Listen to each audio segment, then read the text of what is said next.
So as Abigail mentioned, I was involved in the work that she's presented, and I'm going to take a step back really and just try and make the case for why elicitation has a key role to support decision making, and decision making in a very broad sense. Although I'll be specifically focusing on health technology assessment, but the applicability is much broader. So next slide, please. So as healthcare decision makers, or decision makers of any sort, to be honest, make decisions on resources and on activities that they're going to fund. There's typically, in terms of healthcare, there's typically national agencies like health systems that make decisions that are broad in their remit, but you can also think of other decisions, a more micro level, like the decisions clinicians do when treating patients, or local decision makers that make decisions about staffing and infrastructure investments. If you could just click, please. So the question is, what should those decisions about resources, should they consider? So one of the useful ways to think about this is that ultimately, after research and development for whatever activities you're considering, after any regulatory processes, the final decision about using certain interventions, technologies affecting patients or individuals more broadly in kind of addiction, is some estimate of some evaluation of the value really of those technologies. If you can click again, or those interventions. Yep. So the value really should be clinical or impact on the patients or individuals, but should also consider costs, the cost dimension. So decision makers and policy makers often do that because there are trade-offs that they need to think about when investing on certain resources, certain activities.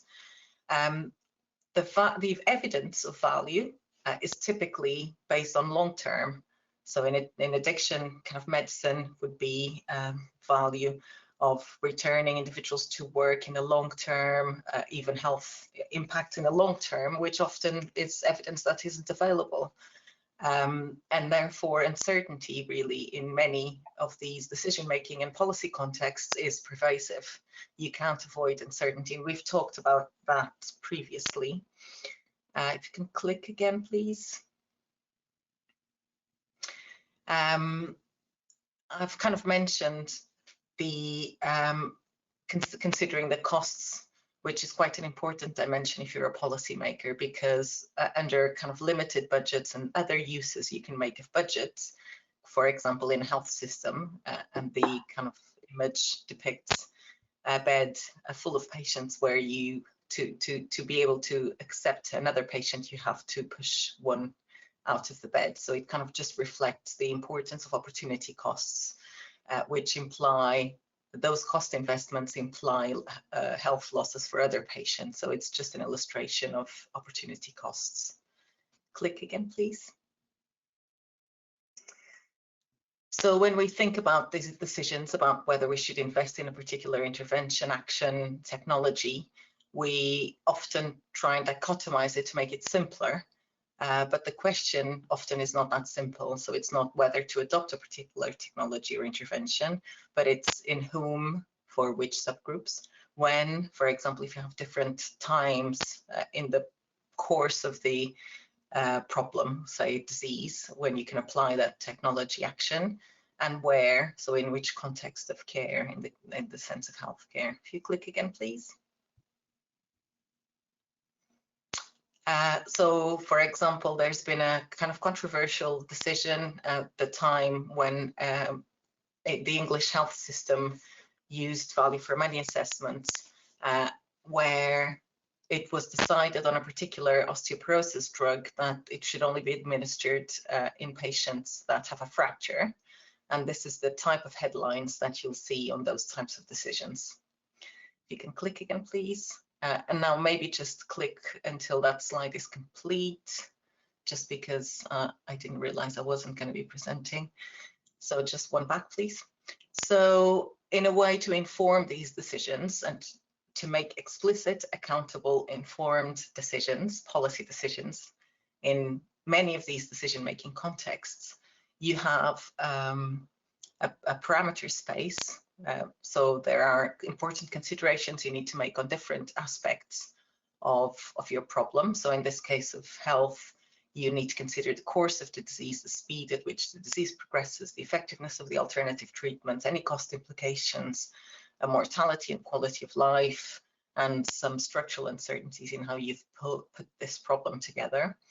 You have your evidence space, which is typically limited in terms of the empirical evidence you have to inform all these components.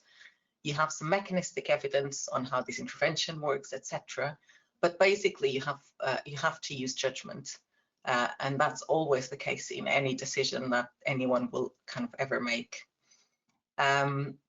There's also, importantly, regarding the empirical evidence you have, is questions about the breadth and the quality of that evidence, which are typically not really reflected in these explicit evaluations. Expert judgment can obviously be used to substantiate empirical evidence, to formalize the judgments that are needed to achieve a policy decision, or to allow representing these additional uncertainties on the breadth and the quality of evidence. So expert judgment have clearly a role to play. Expert judgment is used in decision making in healthcare. So clinical experts are present in these decision making meetings and are present in many other decision making contexts, formally, more formally, or more informally. So we know that expert judgment is being used. So if you just go on to the next slide, please. So the role of formal expert elicitation. So we've seen that information lies at the heart of any decision-making context. There's often, and with reason, a lack of empirical data to evidence such evaluations, particularly in contexts such as health or addiction, where the impacts are much longer than you can evidence. Uncertainty is pervasive, therefore. And the judgments of subject matter experts play an important role. And these judgments should be gathered with uncertainty. So we should be collecting the uncertainty that experts have in providing these judgments. And these should reflect their imperfect knowledge. So the role, as we've seen with other presentations, particularly the earlier ones, is that good elicitation should minimize biases and heuristics, and that's quite important to support such explicit and accountable decision-making processes.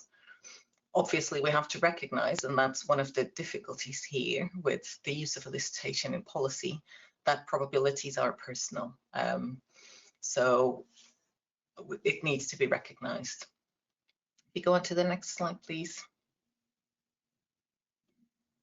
In terms of HTA, so for healthcare in the UK, so the National Institute for Clinical and Care Excellence, called NICE, has a formal decision process, and it's quite explicit. So there's a meeting with an open meeting. The decision is often not made in the open part of the meeting, but most of the meeting is open. So all the evidence is explicit. The clinical expert judgments that support that decision-making process are present and make their judgments, typically qualitatively. But recently, there's been a recognition by NICE that formal elicitation methods have value and should really be used. And there is a revision of their methods guide to potentially include formal elicitation methods rather than the informal interaction with experts that is used. So some of the statements in this proposal for methods review are sorry, just the previous slide.